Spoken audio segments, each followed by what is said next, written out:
the late night crew.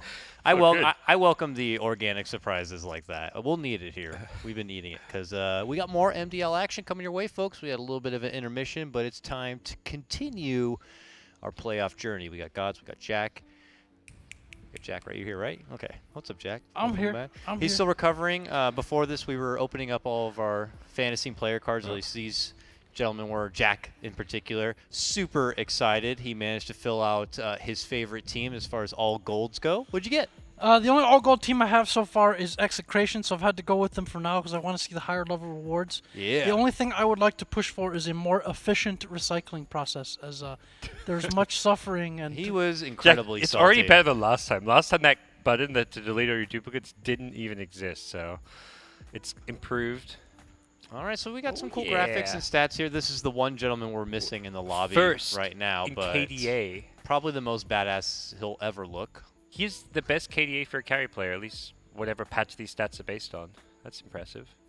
Gold damage conversion rate. Whoa, Sumail hitting us again with some top-notch intensity here. That is actually pretty badass. Dude, look at the beard, dude. Guys, we got to talk about the difference here. Oh my I would love. God, I don't know if we have the production power. Shit. Maybe we do from Rob, but this is just such a dramatic difference from the last MDL player intro. Don't get me wrong. I think that this is spectacular here. It's got that fun little bit of like Summit flair to it almost. You know, give him some props. Let him have a good time. Let him look like hard asses. But I can't believe how badass Sumail looked. Yeah, he's. Last time though, they gave him volleyballs. They gave him hourglasses. I was there. They gave him all these props. Ukuleles. They had them choose between props, like whether it was a super soaker, whether it was throwing something at the camera, the ukulele. So they had these like kind of cool hats. But this is not only is this just super. I don't know. It's like 300 looking. Yeah. But they have look at their jerseys. They have like the black jerseys. It's if like the We Mean Business black jerseys. I mean, this is great. If they didn't have cool jerseys, they'd look like dorks. I mean, let's be honest here. But they made it work, and I got to say, a lot of EG are some good-looking guys, and they can kind of pull out the Spartan look. Like this gentleman here, for example, Crit God. I don't know if that's really a pose. The two What is he holding? A dagger? Grabbing your dagger, like you don't want to touch that sharp end. A dagger? Those look like nunchucks from here. Okay. Well, then you look at us, and we're definitely looks not like it could be like a Harry yeah. Potter wand even. So I'm like. Yeah, we seem so bland and drab by comparison. Yeah. Just kidding. Me and Dakota have dark shirts. Only you. Yeah. I got yelled at last time I wore a white shirt on camera by PGL. They were just like, "Bro, my camera correction." I'm like, "My bad, guys. I'm sorry. Never again." That's probably Vlad came in with a baseball bat. Like, no joke. Really? Our producer had this massive baseball bat that he'd just walk into the studio with. Here it is. This was last MDL. Look how joyous this one is. Wow, we actually have the rewind from Yuku of the last MDL. This is great. The Chinese YouTube? There's the ukulele. There's the famed. Look how far he's come. From once a ukulele soldier to now a Spartan soldier. These are some great production. The thing I like most from that MDL is when EG won, so we were trying to figure out who was going to do the post-game interview on stage. And then when that was happening, Phil just suddenly got this like twinkle in his eye. He's like, you know what? Sumail. So we got Sumail out there, and then we're just thinking, oh boy, are we going to be able to leave China safely this time? What's he going to say? Is EG going to be buried here? And then Sumail wised up. They asked him, like, well, how did he feel about winning that tournament? How did he feel about Chinese Dota? And, he said mostly positive things and kind of escaped intact. Miracle's been doing that too. When he won Starlighter, China #1 both times. He learned from Sumail's mistakes. He's lucky that Sumail went to China before him, because when Miracle went, he's like, okay, I can't say anything to upset these Chinese fans. They'd ask him like interview. It's like, oh, so what do you think of the stride of the game? China #1. Yeah, he's answered every question. China #1. Yep, they've learned. Oh, here we got none other than Clutch Gamers. Okay, that is easily. Now let's remember, Clutch Gamers took down EG yesterday. Almost caused us to go through a tiebreaker before the 10-minute mark. That is like a family vendetta type of look right there. Like, look at that look on his face. This is okay. Yeah. You want to fucking go? I just love how they actually have informative, useful stats. Like, so many stats you just see, like, KDA, it's a pretty dumb stat, personally, but most tournaments you just see KDA and, like, average, GPM, and all these stats are like, well, this is kind of meh, but, like, seeing stuff like average last hits at 10 minutes for mid is actually kind of useful. There seems to be, like, a random... This guy looks like he's out of that... what's that fighting movie? Where's that fight? Oh, actually, that's not very specific, is it?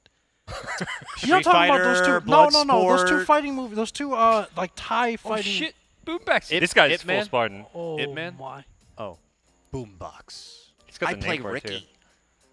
Yeah. So there is still kind of like a random assortment of stats, right? Like KDA is very much like if your team's doing well, you'll have good KDA. Yeah. If not, but there seems to be a random assortment. But it's nice. Some of that stuff is Mr. Fantastic. Gold to damage conversion rate. So I guess it's like how much damage you do per like for the amount of gold your team gives you, or for how much you farm. That's a kind of interesting. Some of this is stat. pretty hero specific though. Like some heroes just like naturally do a high amount of damage no matter Yeah. what. Like if you got a Clockwork, Venomancer, or Zeus, like you're gonna light up the damage charts because you have like, you know. Like Yeah, those, the like, context is still yeah. never going to be there unless you take into consideration like what heroes people are playing as much.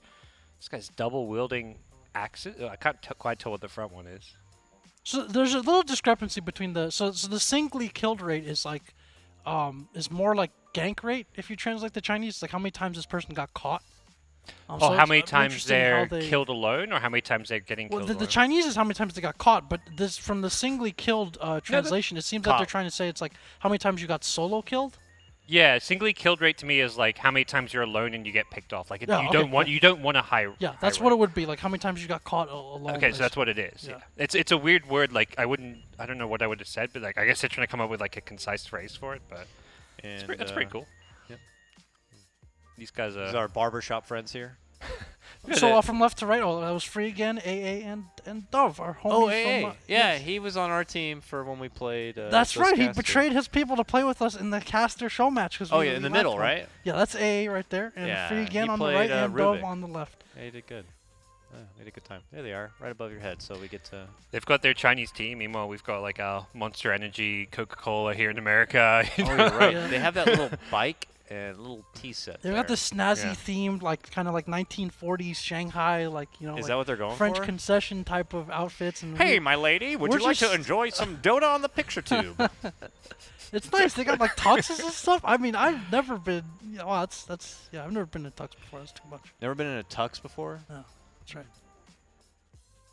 Okay, cool. Maybe one day you'll go to prom or something, or homecoming, get married. Ouch. Probably one of the first two. So we are still 9 out of 10. I don't know what's happening. We already saw the players do their handshakes. We got the intros. They got in the booth. Maybe one of the computers is not operational at the moment, but hopefully will be soon. Of course, it's RTZ's computer, not operational. Players are getting a little rambunctious in the lobby, but we're holding through and sticking with it. So what happened earlier today? Earlier today, we witnessed the upper bracket. A couple of upsets. I don't know. Would you consider them upsets here? Because we had in our opening matchup OG go down. They come out and they say, well, Yeah. you know, screw tiebreakers and all this. We're going to pick LGD. Then they It get was- crushed. Yeah, it was kind of one of those like surprise factors where it's like they picked the team who beat them, and who I think is maybe the toughest matchup for them, perhaps to challenge themselves. But now they Why find do I feel themselves like in the that low keeps bracket. happening with OG? Because didn't they pick TNC? Was it during TI or was it Manila that they picked MVP? The last time that they got a chance to pick, I don't remember what turn it was. They also lost the team that they chose, Okay. unless I'm remembering this wrong. So I don't know. Like almost a Can't remember. recurring theme there, but Newbie told me that they thought they'd pick LFY. They ended up picking LGD. Yeah. And My theory was they didn't want to verse Newbie, so they picked LGD so that LFY would knock Newbie out, and then they would get LFY in the next round. So they were playing the long game, but then they couldn't actually get past LGD to do that. But Yeah. I'm sure even Newbie was kind of happy that OG had picked LGD, and they're like, great, we got the matchup against LFY, and then they get knocked down as well. The bog. so what? LFY versus we've got two LGDs in the top 3 of the tournament, I guess. yeah, so somebody in the Chinese forums was saying that what like LGD teams I think won every match. Was it the first day, and then they lost every match? Well, except for they lost every match the second day, so it's kind of like a night and day type of thing, like the one-day dynasty. So that means that they're gonna win every game, like today, which they did. That means they're gonna get Ah. crushed tomorrow, and then they're gonna end up getting Yeah. the championship. So that's Well, that's one of them has to win next time they verse each other tomorrow because they're versing each other. That's how they break the curse. yeah. I've got another meme concerning maybe it Oh, has to do goodness. with teddy bears, but I'm not gonna explain that now because we don't have the LGD series. So we're gonna have to come back to that. I just We may never cliffhanger. have an LGD series, Jack. That's true, because the morning crew are going to probably be hopping onto that winter bracket final, right? I'm not sure what the order of matches is tomorrow. Maybe have a look. We That's might be on true. the winner bracket final. then we saw LFY take out Newbie 2-0. So LFY has kind of had their like unique take on picks compared to the other Chinese teams. Like they don't have like the biggest hero pool, but they have a lot of their own ideas on stuff. Whether it's Scalar Titan, whether it's the Bloodseeker, which I think only like VG really runs for the other teams. The synergy that they have, like the Bog, which LFY we were saying known for the Bog. They have like their own take on things, and I talked to Misery about this actually, because he's been around a little bit after the summer. He was saying, yeah, like really enjoy watching them. They really seem to innovate. DDC getting a chance to be a captain for that team for the first time, so it's worked out well for them so far. Yeah, and, DDC was tearing it up on that Oracle early today. I'm a huge Oracle fan, so it's always nice to see that hero get some time to shine, and he was extremely defensive on it and really ruined a lot of the approach of Newbie in that game. So I'm curious to see if any of these teams who have been on the bleachers watching all of the action are going to be taking any sort of notes from those games, previous or not. But it does look like, gentlemen, we have all 10 players in the lobby. The game is now loading up, and we're finally going to have a draft. Hell yeah. That's hype. Signature picks, things to look out for. We have the sudden meta rise of your CKs. We got Bristleback still floating in action a bit. And, you know, you still got your Sand Kings. You still got your high priority supports out there. Sand Kings, Nixes, Clockworks. Not much has changed there so much. Not sure if we're actually loaded in But yet. it's EG. So I don't know what EG is going to be showing up today. They're in lower brackets, so you'd think, oh, they're probably going to still want to, like, pull out something traditional, but we saw yesterday in their matchup against Clutch, a one that they needed to get the win to at least have a chance to stay in the upper bracket. They decided Sumail AA is going to be something we're going to go with. So I'm curious if we're going to be seeing some fun Sumail picks, or if we're going to be seeing some. You may have to. Yeah. Okay. So I guess our game disconnected. I'm back in the lobby, and we're going to try to get. Hopefully good. So, mid Pugna this game, is that what we're thinking? I mean, they've played Pugna twice now in this event and are 50-50. When it was on Sumail's hands, it was unfortunately didn't work out so well. He got ganked a lot, but in the hands of Zai in the support position, it worked out a lot better for him. So. What I thought was interesting about that is, so we've seen like EG when they've had success in the recent tournaments, like they pick Puck very early on, and then it becomes like a flex pick between a 3 or 1 position or 2, right? Yeah. So Sumail Universe. So what they've been doing is they also ran Venomancer. They've also obviously run as a core with Artor or with Zai, and then you saw with the Pugna as well, like a mid or a support. And so I almost feel like as part of like maybe their experimentation or trying things out for this tournament, they're trying to see like how many of these flex picks can we really get working for us comfortably, because that gives them more options at the start of the draft, which they may need against some of the some of the better teams down the road. So I think I don't know if they'll keep going with that in this series. They are in the lower bracket, and yeah.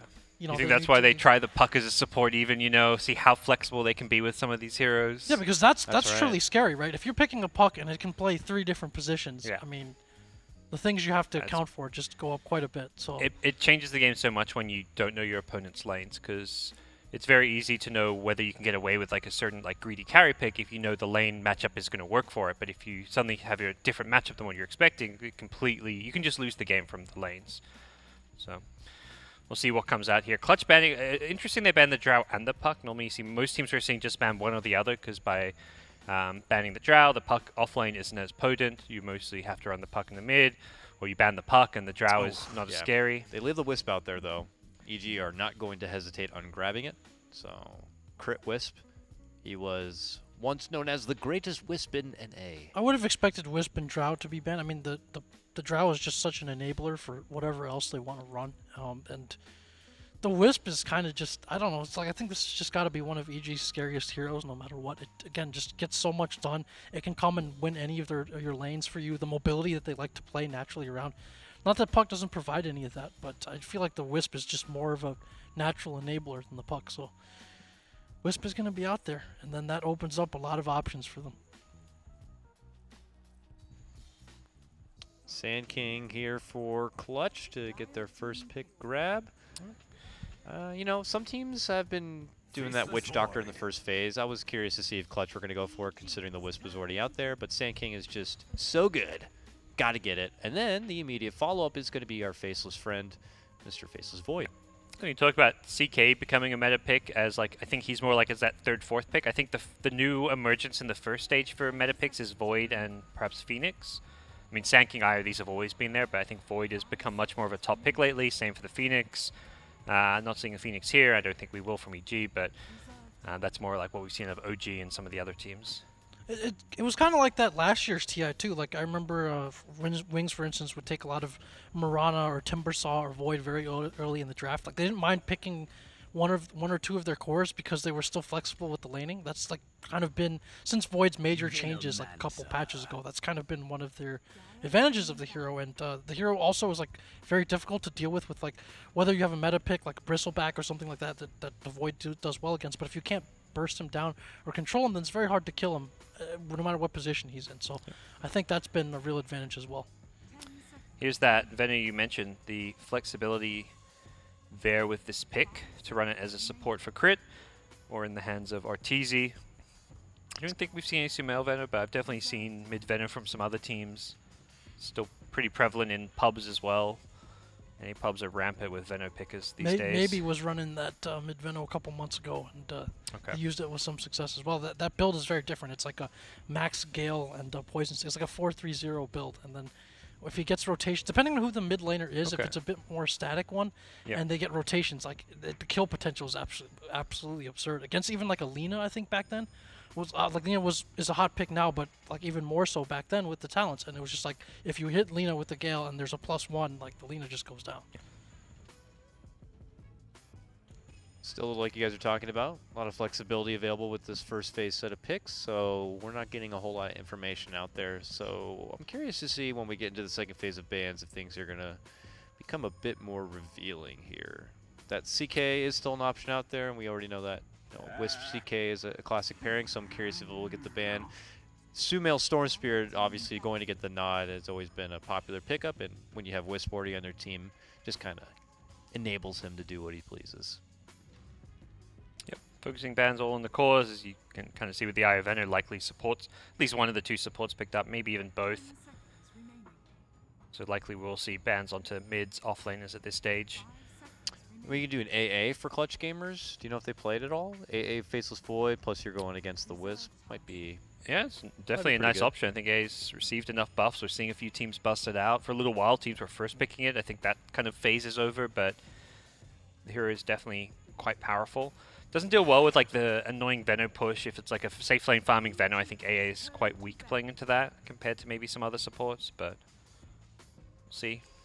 Maybe Invoker is something clutch, always eyeing off Armel's Invoker, perhaps his best hero. Obvious synergy with the Faceless Void. That's also why the Darks is banned. It's a hero that combos well with the Void. Putting an Iron Shell on him in the early game for his Chronos gives him some guaranteed damage output. But here's a good another. It's the Void combos. Phoenix Void, another good combo. You Sunray heroes at a Chrono, but I think even better than that is your Phoenix can kind of initiate with an egg, and if they try and hit the egg, they're grouping up for that like 3 or 4 man Chrono. We saw a few times that happened in the OG series where Fly would just dive in, drop a Supernova, and it would set up like a very easy, straightforward Chronosphere. Well, they'll pass on the AA and go for the Witch Doctor, which was mentioned earlier in the draft as, you know, a strong, good counter pick to something like the Wisp, helping you set up some potential for good coconuts. And then not much after that, we are going to have the Earthshaker come out. The Witch Doctor is I mean, it's a very frequent SCA pick, and some teams taking it very early on, and then it's had natural synergy with the Void. Obviously, like a couple patches ago, you could no longer plant his Death Ward inside the Chronosphere, but it still has natural synergy with the Void. And then also it gives you some heal and sustain, and so against like the Venomancer, let's say you're dealing with the Poison Nova, it gives you some answer to that, and then as a laner as well, can give you kill potential depending on what your core is. So kind of a can't ban everything that synergizes with the Void. Right, the Queen of Pain. Mobile hero, which doesn't care about the Venom so much. The slows, the gales, the wards, you can kind of just blink around, ignore them, and actually still get on top of heroes. So yeah, burst down wisps and stuff. Yeah, I like the philosophy behind this pick. Participate outside of a Chronosphere. Just, you know, feels like a strong, well-rounded mid lane core option here for clutch. And for EG, there's still that point where you really don't know what's happening with this draft. The Shaker, you assume it's the offlane, but it could be a support with the IO. The Veno, same thing. Likely Arteezy's hero, but can also be played as a support. It's not until you see this fourth pick where you're suddenly like, aha, this is probably what they're doing. And Spirit Breaker means that's going to be a support Spirit Breaker, Veno carry, Shaker offlane. Now you kind of know what's actually going on with EG's draft. The Shaker has been also like a very highly regarded offlane pick for some teams. I think LGD will, like Old 11, they'll take it almost every time for him when it's available. You have the long range cancel on the Witch Doctor Death Ward, and then also he's like very disruptive into Chronosphere. So if you're expecting to set things up with the Chrono, you have the Earthshaker Fissure, or just being able to disrupt the damage, or maybe create terrain, something that just gets in the way of the follow up. So, and then obviously like the fact that you really can't stop him from getting his experience and levels for the most part unless you make a very heavy commit, say past the tower to try to zone him from the poles and the fissure blocks. Then you can't really stop him from getting something that he needs out of the lane. See what Sumail's hero is going to be. A lot of bans targeted at him. Silencer. Ooh. Hero that can match up very well in the 1v1 against the Queen of Pain. And I was thinking, like, Spirit Breaker isn't the best for actually ganking and being able to rotate on Quap because you can blink away, but potentially with a silence to set it up. Whoa. That's an Underlord. Underlord. That's another SEA pick. This was mostly Fnatic who would run a lot of this. Ahaya was playing this in the offlane a ton, so I think this is something which is developed in the SEA meta. And Clutch Gamers have taken it to MDL now, and we'll see how it fares. A kind of annoying matchup against the lane matchup's quite tough, but later on at least you get the mech, you get the pipe for your team, you can block a lot of that Veno magic damage output. It's going to be interesting how they're going to be dealing like with that Underlord lane, because you imagine, is the Wisp going to be floating around with Sumail in the mid lane? Because I imagine the Sand King is probably going to be there as well, so does Spirit Breaker work out okay? Someone to zone back this Underlord, or are they going to want him roaming around the map? I'm a little nervous for EG in their safe lane and such. Spirit Breaker is one of those heroes. I think he's thought of as that roaming aggressive 4, but if you like the Treant Protector, a lot of teams will play him on their 5-position player. It will be Zion the 4, but you can send him to the safe lane. Treant's actually a fantastic safe lane zoning support because his base damage is insane. He goes invis. Spirit Breaker, same thing. You just get more Venom, you start whacking at the offlaner, you hope for a bash, and you're actually a pretty good hero to secure your safe lane despite being thought of as a roaming hero. Fair enough. Looks like we got a game, gentlemen. Let's get into it. We are now going to be starting our adventure through the lower bracket of this playoff for MDL. We have EG versus Clutch Gamers here. Remember, loser of this series, well, their Mars TV journey will conclude. His boom backs up to on the Sand King. Uh-oh. He's been spotted, going a bit deep here. He does block the camp that Universe wants to pull in the off lane. Yep. Will eat some shots on the way out and have to use that Burrow Strike to make it over the fissure, but he's going to be safe. Yep. Looks like there's pings on that camp as if, hey, this is likely blocked. They still the Observer Ward on him, but do they know there was also a sentry? I mean, they don't, but they may guess. They're pinging this camp quite a lot, and we'll see what kind of comes of that. They may end up scouting it to see if it spawns and then try to quickly take it out in that 30-second window. Meanwhile, back and below the lane, I was going to be curious here. We have Rappy going to be playing that Underlord in a matchup against what looks like Arteezy's Venomancer. And indeed, Zai is going to be hanging around. Indeed, he does have the Orb of Venom and is going to be one to probably be zoning back that big, ugly-looking pig thing. Yeah. Once Veno gets like a edge in the lane, he kind of can be left alone, but ideally you want to support him in those first couple of levels. Give him a bit of an edge so he has a CS advantage, can get his boots up, his wand. He's going to get an Orb of Venom, it looks like, even on the Venomancer. So the fact he's going to get an Orb of Venom when Spirit Breaker has one suggests he is going to be left alone quite a bit. One cause for concern, I think, if you're an EG fan, is the cores for CG match up pretty well against EG's cores. And with the Underlord that we've seen from Fnatic or other teams, like, this hero stops pushes very well. And so, and EG don't already have the best objective taking to begin with. It's like, feels like they're going to rely a lot on getting kills and kind of snowballing to be able to take objectives. So if they're not able to do that and they can't push towers against the Underlord, you basically guarantee heading into a mid or late game where the cores for Clutch have a chance to shine. So that's something to watch out for. You see Sand King lurking around this mid lane, but against two ranged heroes, it's kind of hard to be too effective here, but he will be able to get a Burrow Strike off if he wants to. No, he doesn't want to. He wants to go and look at him and then walk away, apparently. But he's letting him know that he is here. And you probably won't want to get too proactive if you're EG at that point. We also saw them zone back Rappy quite a bit. He had to force out the early TP. He's still just level 1 and half of level 1. two tangos to work with, but the zoning back from the Spirit Breaker is working pretty good for now. Kind of what I like to see happen from these Spirit Breakers early on when you've got that IO. Just take it upon yourself to go to your safe lane for the start and then roam later on once you get a few more levels. Once Venno can be left alone, this lane will change quite a bit. Yep, and Uber Lord does take to the jungle, so once Zai kind of recognizes he's not going to be back in the lane, he can either A, pull the wave a bit like he is now and get some solo XP, or could decide to start charging about the map and looking for some potential setups. It's very slow jungle. Level 1 Underlord doesn't really do this particularly efficiently. He's had to use 3 Firestorms. Oh god, the bird! Yikes. Oh yeah, he got to respawn too. That was value. And got a bounty rune on his way home.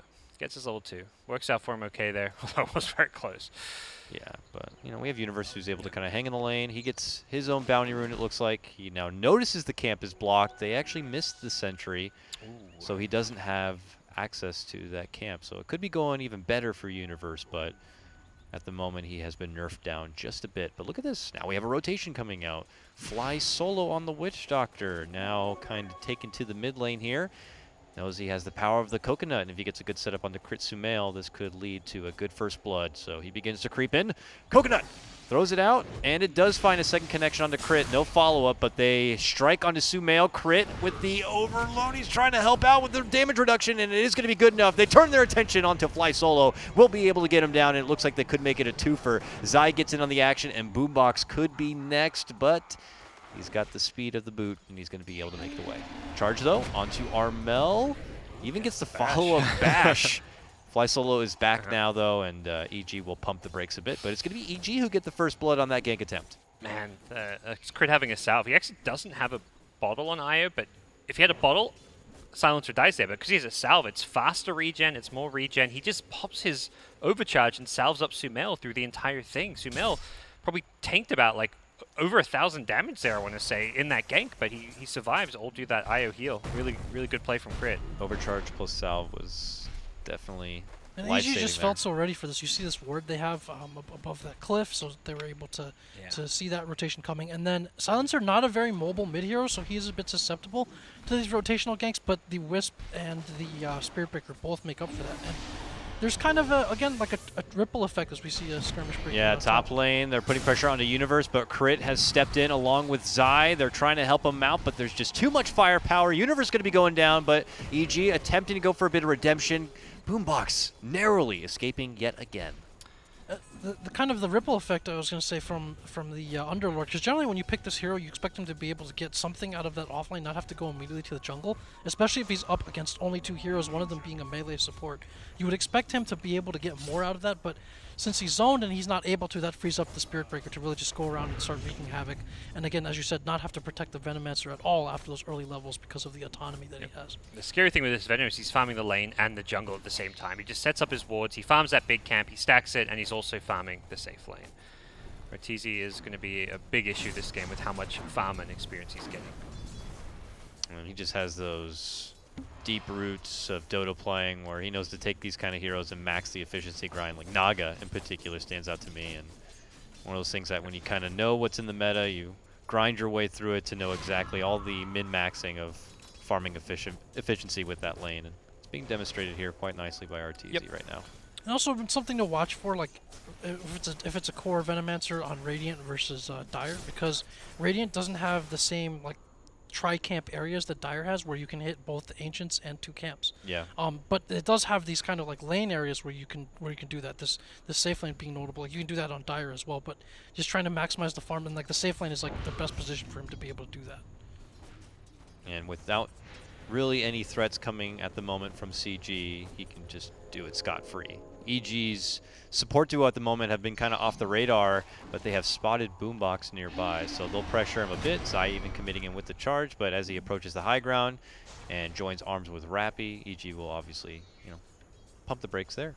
Level step off. 7 Veno very early on. This is perhaps this bottom tier 1 tower going down quite fast. The nice thing about this Underlord pick is it does clear the creep wave pretty effectively and also draws the aggro off the tower, but it won't deal with the wards. But at least being able to pull the creeps means that tower will stay alive a little bit longer. And I think that was a big reason behind this Underlord pick, is they wanted a hero that could just sit bottom, doesn't want to rotate, just wants to sit in this bottom lane and continue to protect his tower as long as possible. So Arteezy will over time get jump onto Sumail in the mid lane. It's a 3-on-1, so this should be pretty swift from CG. Good setups between the Coconut and Boombox on that Burrow Strike will make it possible.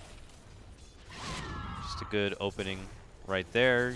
Some ward vision in that mid lane. They probably saw a window of opportunity to kind of make that play. Yep. I feel like they do need to be active, find a way to get this Sand King involved early on as possible. He couldn't do a whole lot in the early levels against 2 Rain Seerers, but now with some smoke, some Witch Doctor rotations, he's trying to... I mean, the smoke failed mid, but then he went top, successfully kills Earthshaker, gets a successful kill there, and again, smoked up, looking for another kill. Yeah, they're eyeballing this mid lane, but we just saw Zai and Crit return to the mid lane. They're actually taking their leave and heading up north to that top lane. So as Sumail shows himself back in mid once again, he could get jumped for the 2nd time straight. And actually here, it's going to be happening right now. Fly Solo moving in from behind. There goes the Coconut. There's the Maldic. The Burrow should be coming in right now. And that is going to be the end of Sumail. Meanwhile, top lane, though, a dunk comes out, and they will get Gabby as their response. Simultaneous gank action from both teams, both successful. Both, yeah, successful smoke ganks. Both teams losing a pretty big, important core hero. The Silencer perhaps the tougher loss because he's trying to farm a Midas. He's not a good catch-up hero, whereas Void, you can just play around the Chrono if he gets ganked once or twice. Yeah, he's the safe lane farmer, but he's just going for like a more utility build with the Vlads. It does feel like a slight edge for clutch gamers in terms of the trade.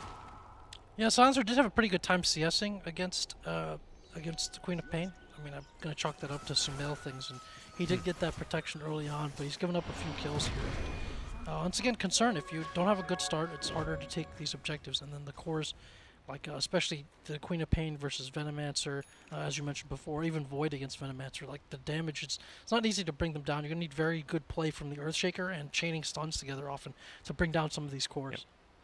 So securing Universe a good start is important for them as well. You want to get that quick Blink Dagger up. He's just so much more of a threat, especially when you don't have other like super reliable initiation for the most part before Universe starts getting items. You have the Spirit Breaker charge, but you know, as a support, if he's not getting that many kills, he's a little under-leveled, and his initiation is not necessarily the best fit or the most reliable for your team.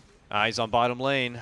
They're looking to make a go onto EG. Nearby is Zai, but this is a 3-man rotation. He is able to get the Gale off onto Boombox, who's now caught between a couple of Venom wards. Zai charging through and past him, going to Rappy.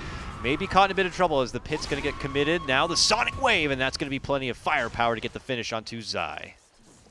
Was that some perfect wall stuff? Why did Sand King not get hit by the charge? What happened there? I don't know. He just like... He like charged through him and it didn't bash him. I was so confused. I saw him get hit by the charge. So. Okay, maybe it was just my computer then. Just a brief slideshow, firewall, perfect world, something. But yeah, overall, EG are still winning these lanes. The Venom is just crushing the safe lane in terms of farming the lane and the jungle. He's got that maximum efficiency. Normally at this point you would have seen Arteezy take the tier 1 tower, but that's the nature of the Underlord pick preventing that. Definitely fulfilling its purpose there, although at the end of the day, Arteezy's like, well, I'm not hitting my timings as far as taking towers and objectives, but I'm definitely going to hit my item timings. He's incredibly farmed. I believe Veil is completed. Yeah, it's on the courier, so that'll be heading out to him fairly soon. Top lane, Zai has been spotted as he tries to charge his way out from the lane. Gabby moves in with the Chrono, and they will turn it into a pick. Now 5-2, Clutch Gamers continue to string together a lot of these early game pickoffs. Definitely necessary when you're losing the farm and the laning stage to find those kills. Kind of at least somewhat equalizes it. Sumail's actually backed off from the Midas that he had this Midas queued up for quite some time, and since getting the Gloves of Haste and having like, he was like 1,000 gold, he's like, nah, screw it, not going to get this. Buys Treads, Wand, Headdress. Is he going, and he has a Ring of Health queued up, so interesting to see what he's going to build. It's like a thrift shop he's got holding here, but yeah, need to commit to something eventually here. Numbers for EG, it looks like in the mid lane at the moment, but more reinforcements as Fly Solo steps in. Is he going? Oh, he's going to go for a Helm of the Dominator. That's what he's got queued up. Interesting. We've seen that on Silencer before, but that was a puppy support. Yeah, no. It's not normally an item you think of on a mid or a core. It's kind of being tweaked such that it's a kind of support item, but mid Silencer can kind of be a utility hero. It gives you a ton of HP regen and some auras for your team. See how we can use that Dominate creep as well. Jack, your thoughts on the mid lane Silencer Helm of the Dominator kind of thing we got going here potentially? It's interesting. I think there are a number of creeps he can get that could improve his survivability, or at least be like a good companion, or possibly help them push as well. So, you'd see it picked up for those reasons, and could see that useful again here. Like whether he chooses to go for the centaur or the ogre, the armor is pretty good. Could be helpful as well. But I'm still a little bit concerned here for about the lineups right now. I think CG has drafted pretty well in this game, and also like the synergy for the silencer with the rest of his team. Like for the most part, you see Global used a lot to protect these kind of very strong initiations, these kind of bursty type of lineups. For the damage output of EG, it's not really so much the case. Like it feels like you have a Global, and then the only real initiation that can protect is that of the Earthshaker. Beyond that, it's like kind of slow, sustained damage versus burst. So I'm not sure if it's the best synergy for the silencer this time. Like it prevents some of the combo or shuts down some of it from Clutch Gamers, but it doesn't really enable themselves that well. So definitely feels like they picked the hero exclusively for the lane. Oh, stun move on for Sumail. This comes just after he was able to take the tier 1 tower. He's going to commit in with the global, and it's going to be Crit who bails him out and sends him back home. Crit should come back, but he does have help nearby. Universe with the Echo is waiting on the other side of the river. Can they get the jump onto Crit? Fissure does come out, but they do land the burrow. He managed to tether, but he pops on the way. It just turns into the solo Wisp takedown with both teams pretty much having nearly all hands on deck in this mid lane. Yeah, it saved his own life there, but again, like it's pretty much almost got only defensive utility this game, it feels like. Bottom lane, a charge here from Zai and an assistance with Arteezy. Meanwhile, mid lane, Chrono and a Death Ward combo comes out and will help get the finish onto the Earthshaker here. Also zoning back the rest of EG.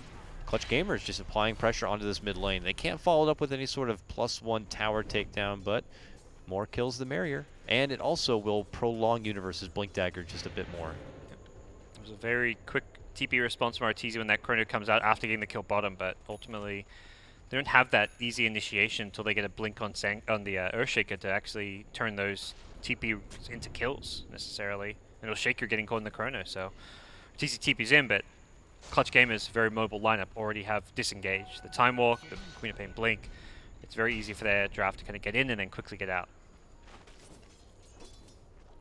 Yes, it's actually a bit of an EG draft that CG are running themselves. I think when 7.0 first came out, when they played that China Top tournament against Newbie, they were using Underlord a lot. Underlord obviously was a bit stronger hero at that point when we first came out, together with the Queen of Pain, just kind of fitting those themes of the mobility, the being able to shove the lanes out. It's kind of almost giving EG a taste of their own medicine a little bit here with the draft. During Dota Pit, I believe, as well, EG ran a lot of Underlord and somewhat kind of similar lineups, too. CG are back, though. They want to get this tier 1. It's time to just get some of this money that's on the map and also just progress the objectives of this game. While it's happening, though, Arteezy rotated up to the top, and he'll get a trade of his own tier 1 tower. Rotations are coming as Zai is going to be joining the mid lane. We have more, though, coming in from EG, and it looks like they're going to be swinging. Walk-in dunk right on top of the Sand King. They'll take the quick hero. Fly, though, commits in with the Death Ward. It gets quickly canceled out as the Global comes out. Now Gabby jumping into action. Again, he does have a Chrono, so he has to jump up to the high ground near the Queen of Pain as Clutch Gamers possibly look to bail out. But he's dead. Ziveno ulti with Veil. Just a bit too much of a dot there for Mr. Underlord. Bought his Ring of Health, try and negate it. Maybe could have bought the cloak. Either way, I think he dies there, but great fight. They take top and then very fast to rotate. EG is just, I think, outmaneuvering Clutch Gamers at this point. I'm kind of with like the general sentiments that Jax brings up, that does feel like Clutch have maybe a bit more synergy with their draft and a kind of clear purpose, but I think what we're seeing out of EG is just like really good spell usage, good movement around the map. Veno's just dominating as well in terms of his farm. He's at that point where you can kind of make up for maybe like draft issues by just how farmed a hero can be. Yeah, he's been pretty good at punishing Clutch's like hyper aggression when they dive these towers. They commit too hard to kills. Will they do it again?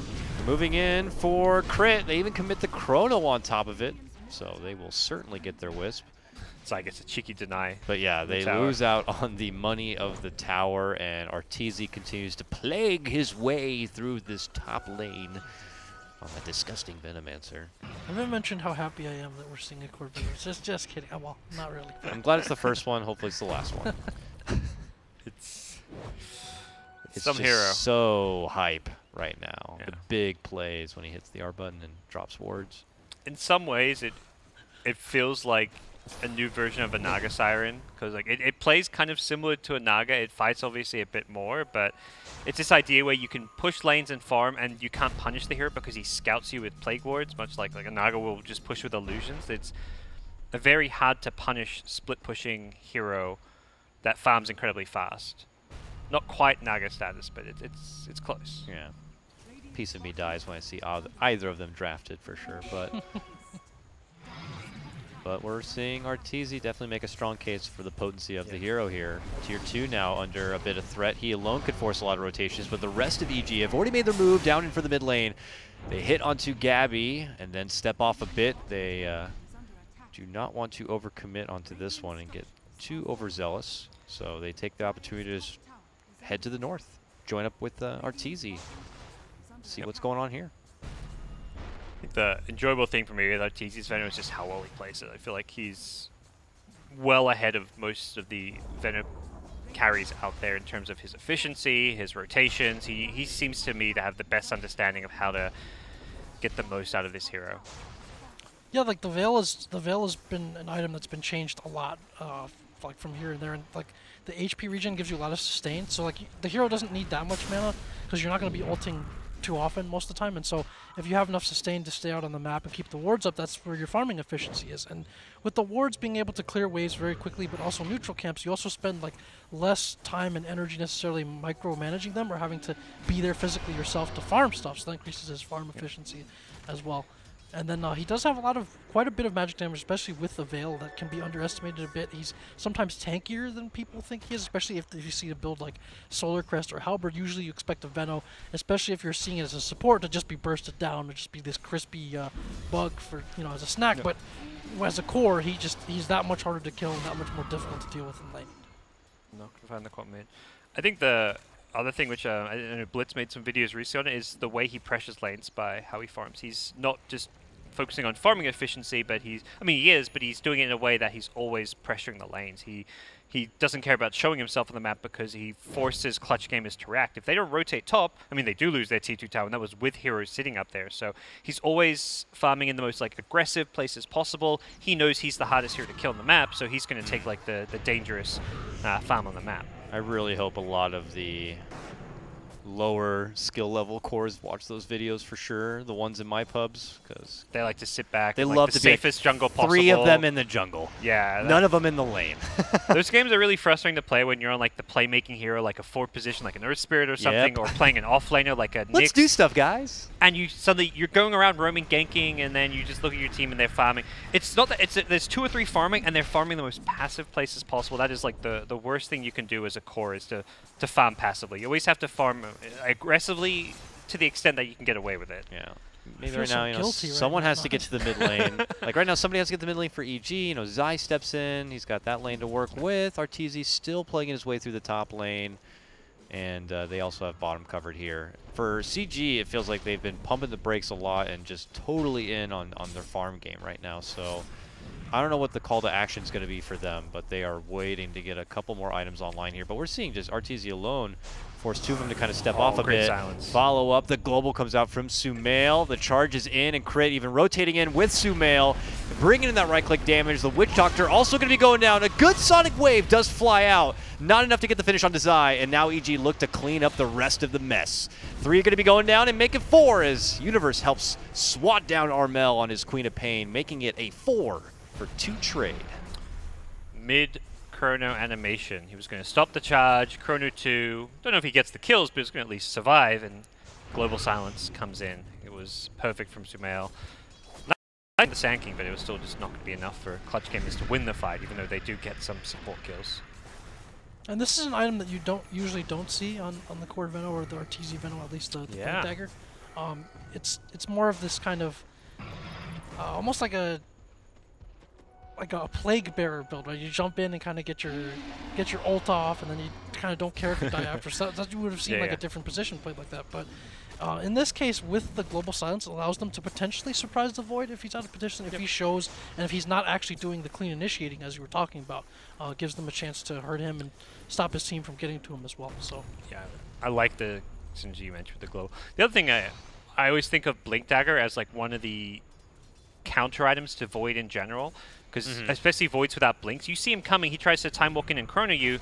You can always blink back defensively and dodge that chrono, or he's just not going to throw it. So I've always kind of thought of Blink Dagger as actually an item to outplay a Faceless Void chrono with. Especially on land with 0 delay. They don't really have instant speed initiation other than like maybe the Sand King, and then again if you put those wards up you can potentially see him coming, or you have to be smoked to initiate onto you. So if they do feel pressured to fight into him, which they kind of do again if he's able to take their towers early on, then it's kind of a different story. Both teams 5-man smoked. Yep. EG take to the high road here as Clutch were approaching from just south, but it looks like both teams are not going to be catching each other here. EG could poke themselves inside the pit, but they saw the Venom ward, so they know where EG roughly are. Yeah, they circle out on the map, it looked like there. So CG for now know where it's safe, and we'll just move in for a tier 2 tower. They're out of position to stop this rush from happening, though, which is unfortunate. Yep. And that one looks good for EG. They'll take the loss of the tier 2 for it, no problems at all. Yep. It was really nice. RTZ, I think, just recognized that Clutch Gamers had 5 heroes missing for too long. Clutch back to the shrine altogether with a portal. EG have kind of already split up, though. Yeah. But all right. may come back in for this fight now they've got an Aegis. They had a chance to initiate, but once they started attacking the Venom wards... Yes, they did. They make their move in. The Witch Doctor is going to be easily handled there. More delicious intel going to be sucked up by Sumail, and he is looking to glaive on down this Uberlord, who's not looking so damn fat. EG here now, parading down this mid lane. They are going to be having to send Zai back, it looks like, to deal with the pressure coming in from the bottom lane, but overall still EG in a more commanding position as they begin their battering ram siege down this mid lane. It's been very crisp execution. This is maybe something that we expected coming into this series in terms of like playing to their strengths for EG. So for Clutch Gamers, like they have to, the global is an issue if they're kind of caught out in the middle. They don't get the initiation. So for instance, like if they start showing their supports, they start fighting Venom wards, it's a very clear sign that your whole team is there and you're either looking for a fight or you're prepared for one. And then EG can kind of decide what to do. They can back off or they can come in with the global and allow that to back up the start of their fight. And so for Clutch, you have to be a little bit more careful. I feel like you can't show unless it's a Sand King or Void initiation, and then the follow-up comes in, and then the global maybe isn't in time to stop anything or save your heroes. If you end up with your supports aggressively positioned by the tower, say on a gank, then EG knows that your team is right there and ready to fight, and they can then kind of dictate what happens next around global. So this is kind of like a detail of taking these fights that I feel like EG has handled much better than Clutch so far. Nice scan by EG there. Yeah. With that global down, Clutch were looking for a fight, but EG realized it. And I can highlight how well EG are playing around the global, and I think Clutch recognizing it themselves, trying to make a play happen. Oh, Snowmill, though, peeking into action to see what's happening under that scan. Finds 3 members here. Zai is working with them, and they're looking to isolate somebody. It looks like Arteezy swings it from behind. They get a hold of Boombox, and they quickly take down the Sand King. Again, this was started by a Clutch Gamer smoke rotation, and they are going to be coming up short again. That's a gem as well, so big loss there. Oh, jeez. For Clutch, as they were starting to remove some of that EG vision and try to set up theirs. Yeah, that's very, very costly. Where did the... Wait, did EG have the gem now? I don't see any of the heroes. Did they not see the gem? Anybody? Was there a gem? I heard a gem drop, unless I'm imagining You can hear gems drop? You can often hear them when they get dropped on the ground, maybe just back at base or something. It may be an EG gem. Oh, bottom lane, we missed the grab onto Armel there. It's Sumail who picks it up. Just more heavy, quick movement coming out from EG. Arteezy already spotted another. A global, actually, going to be committed. Oh, they're still diving. They They are. They're committing in with the help of the mobility coming in from Crit. They get the finish onto the Faceless Void, and now it's going to be EG just rushing in, looking to close this out quick, fast, in a hurry, moving in. Fly Solo also going to be handled, and just like that, a 5-man wipe. EG just ramp it up to 60 in just a few seconds. That was the poster example for that escalated quickly. Yeah, dang. Yeah. 1 minute we're debating the presence of the gem on the ground. The next minute, EG have won the game. Through Clutch's pace, diving hunting tier them 4s. down to the tier 4s. We're still looking for the gem. Like, what's going on, guys? And now they got Raxes for sure. So another part of the Venomancer is like, in a sense similar to Bristleback in some ways. Like he kind of enables these very early timings and wins where like the amount of damage that he outputs, like the magic damage, you don't really have the tools to deal with that. So if you haven't been able to like kill him or slow down his momentum, then he can run at you with his team, and then it becomes harder to hold objectives, and it becomes very hard to survive his AoE. So that's what EG again has played very well this game. Like for CG, I think they were counting on being able to hold their towers, not be overrun like this, and then maybe have Void with some initiations be able to stop the momentum, I guess, of EG's cores a bit. But that plan hasn't really worked from the early game onwards. And I think I guess for those of you out there, like we're singing Arteezy's praises a lot and focusing on him because this is well and truly a Venno strat. With how this game has been entirely played around the pressure that Venno has put on the lanes, he's given them all the vision. Oh, he's not necessarily getting all the kills, but he is kind of enforcer. Damn, Witch Doctor just crumbles before the mighty power of Sumail. Gabby's able to connect with a two-man chrono, which does bail out Rappy for now.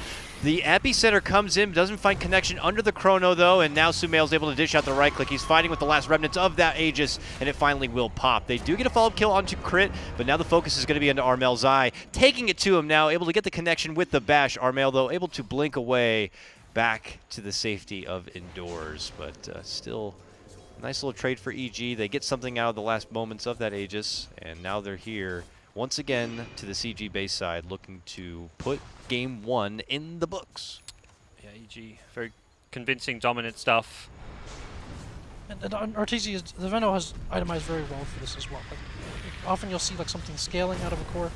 Maybe you'll see whether it's complexity with the travels, whether it's a Hurricane Pike, Maelstrom, that kind of a build. But in this case, it's got the Shivas and the Solar Crest, so it's basically nearly impossible to bring him down, especially if he's ahead and has a good start. So itemizing again for this kind of like early game win, they've managed to find that window, and that will be game 1.